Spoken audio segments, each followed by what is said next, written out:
નમસ્કાર વિદ્યાર્થી મિત્રો, આજે આપણે પ્રકરણ 10 વર્તુળના અગત્યના દાખલા જોઈશું. આ દાખલા જોતા પહેલા આ દાખલામાં જરૂરી એવો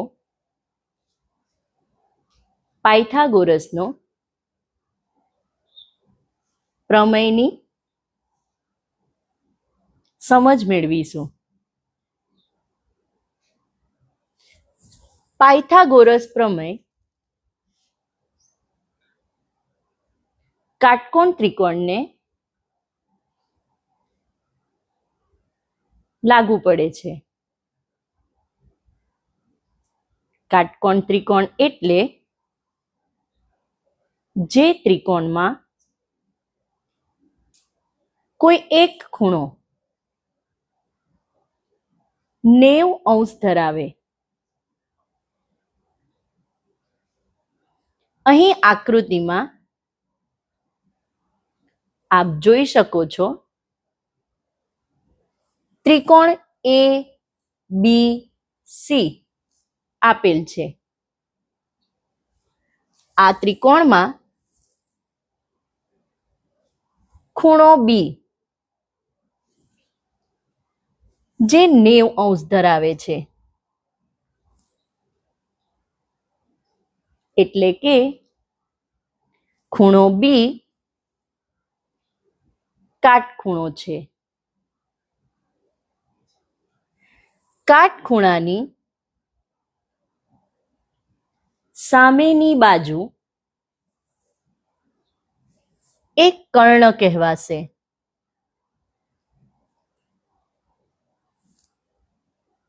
પાયથાગોરસનો પ્રમેય નું વિધાન છે કર્ણનો વર્ગ બાકીની બે બાજુઓના વર્ગના સરવાળા બરાબર થાય. આ ત્રિકોણમાં એસી એક કર્ણ છે. એબી અને બીસી બાકીની બે બાજુઓ છે. આથી પાયથાગોરસનો પ્રમેય આ ત્રિકોણમાં લાગુ પાડતા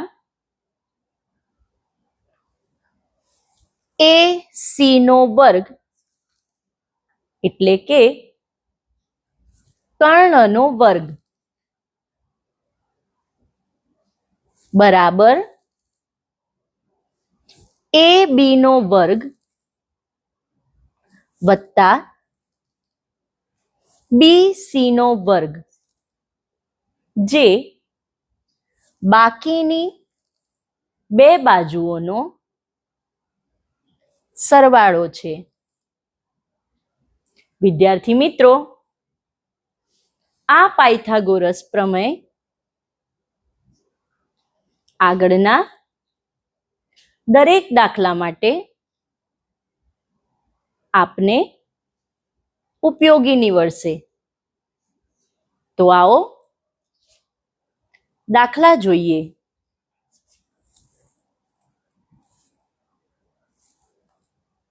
સૌપ્રથમ બિંદુ ક્યુ માંથી દોરેલા વર્તુળના સ્પર્શકની લંબાઈ 24 સેન્ટીમીટર અને વર્તુળના કેન્દ્રથી તેનું અંતર 25 સેન્ટીમીટર હોય તો વર્તુળની ત્રિજ્યા ખાલી જગ્યા છે. આ દાખલામાં આકૃતિ દોરવી વધુ મહત્વની છે. પ્રશ્નમાં જણાવ્યું તેમ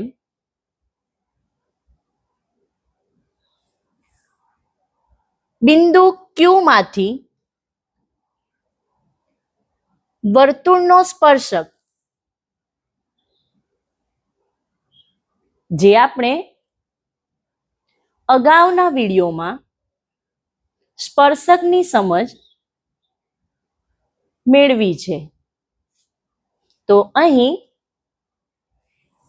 QT એ સ્પર્શક છે. દાખલામાં સ્પર્શકની લંબાઈ 24 સેન્ટીમીટર આપેલ છે. ત્યારબાદ વર્તુળના કેન્દ્રથી બિંદુ Q નું અંતર 25 સેન્ટીમીટર આપેલ છે. હવે આપણે વર્તુળની ત્રિજ્યા એટલે કે PT ની લંબાઈ શોધવાની છે. તો આની શરૂઆત અહીં તમે જોઈ શકો છો. PTQ એક કાટકોણ ત્રિકોણ છે, એટલે પાયથાગોરસનો નિયમ લાગુ પડશે.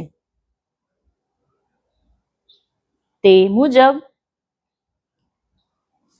PQ એક કર્ણ છે. આથી PQ નો વર્ગ બરાબર PT નો વર્ગ વત્તા TQ નો વર્ગ. હવે આપણે આ સૂત્રમાં આપેલ કિંમતો મૂકીશું, જેમાં PQ બરાબર 25 સેન્ટીમીટર એટલે કે 25 નો વર્ગ બરાબર અહીં PT જે ત્રિજ્યા છે, જેની કિંમત તમને આપેલ નથી, આથી PT નો વર્ગ જ લખીશું વત્તા TQ નો વર્ગ. TQ ની કિંમત 24 આપેલ છે, આથી 24 નો વર્ગ લખીશું. આગળ 25 નો વર્ગ એટલે કે 25 નો 2 વાર ગુણાકાર, જે 625 થશે. 625 બરાબર PT નો વર્ગ વત્તા 24 નો વર્ગ એટલે કે 24 ગુણ્યા 24, જે 576 થશે. આમ આપણે દરેક કિંમત મૂકી છે. હવે અહીં PT નો વર્ગ શોધવાનો છે, આથી PT નો વર્ગ બરાબર 625 ઓછા 576. વિદ્યાર્થી મિત્રો, જ્યારે બરાબરની બીજી તરફ કોઈ કિંમત લઈ જવી હોય તો જો તે વત્તાની નિશાની ધરાવે તો બીજી બાજુ જતા તે ઋણ નિશાની બને છે. આથી અહીંયા વત્તા 576 એ ઓછા 576 બન્યા છે. માટે PT નો વર્ગ બરાબર 625 ઓછા 576 બરાબર 49. માટે PT બરાબર વર્ગમૂળમાં 49. જ્યારે વર્ગ દૂર કરવો હોય તો સામેની રકમ પર વર્ગમૂળની નિશાની આવે. આથી PT બરાબર વર્ગમૂળમાં 49 એટલે કે તેનો જવાબ લાવવો હોય તો કઈ સંખ્યા છે જેને એક સરખા 2 વાર ગુણવાથી 49 આવે? તો આપણે જાણીએ છીએ 7 ગુણ્યા 7 એટલે 49. આથી વર્ગમૂળ 49 નો જવાબ 7 રહેશે. એટલે PT બરાબર 7 થશે. માટે વર્તુળની ત્રિજ્યા PT બરાબર 7 સેન્ટીમીટર થશે. વિદ્યાર્થી મિત્રો, હવે આપણે બીજો દાખલો જોઈશું.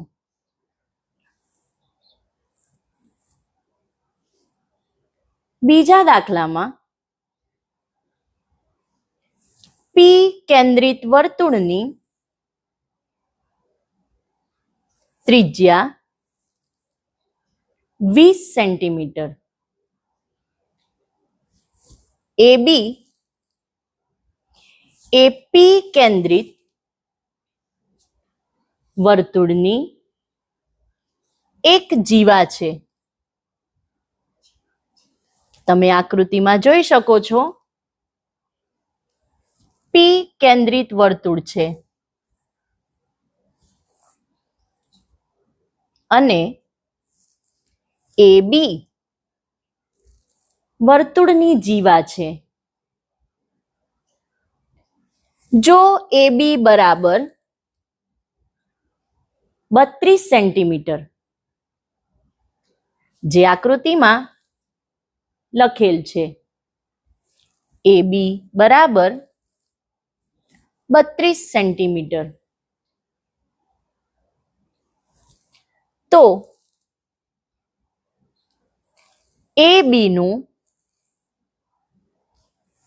P થી અંતર એટલે કે અહીં PM શોધવાનું છે. ફરી એકવાર અહીં કાટકોણ ત્રિકોણ છે, પરંતુ AB નું માપ આપેલ છે.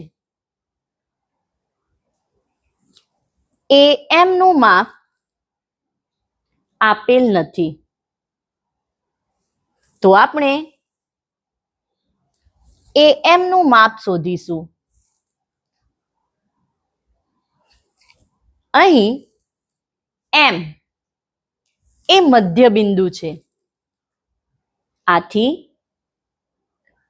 તે જીવા AB ના 2 ભાગ કરશે. આથી MA બરાબર 1/2 ગુણ્યા AB બરાબર 1/2 ગુણ્યા જીવા AB જેની કિંમત છે 32 સેન્ટીમીટર. એટલે 1/2 ગુણ્યા 32. અહીં 16 દુ 32 એ ભાગ ઉડશે. આથી MA બરાબર 16 સેન્ટીમીટર થશે. તો આમ આપણને MA નું માપ મળ્યું. હવે પાયથાગોરસના પ્રમેય મુજબ ખૂણો M 90° ધરાવે છે. આથી PA નો વર્ગ બરાબર PM નો વર્ગ વત્તા MA નો વર્ગ, જેમાં કિંમત મૂકીએ. PM નો વર્ગ બરાબર PA નો વર્ગ વત્તા અહીં MA વર્ગ છે, જે બરાબરની બીજી બાજુ જતા ઓછા બનશે. આથી PM નો વર્ગ બરાબર PA નો વર્ગ ઓછા MA વર્ગ. હવે કિંમત મૂકતા PA બરાબર 20 સેન્ટીમીટર છે. એટલે 20 નો વર્ગ ઓછા 16 નો વર્ગ. 20 નો વર્ગ 400 થશે, ઓછા 16 નો વર્ગ 256 થશે. માટે PM નો વર્ગ બરાબર 400 ઓછા 256 144 થશે. માટે PM બરાબર વર્ગમૂળમાં 144 થશે. આથી PM બરાબર 12 જવાબ થશે. તો વિદ્યાર્થી મિત્રો, AB નું P થી અંતર એ 12 સેન્ટીમીટર થશે.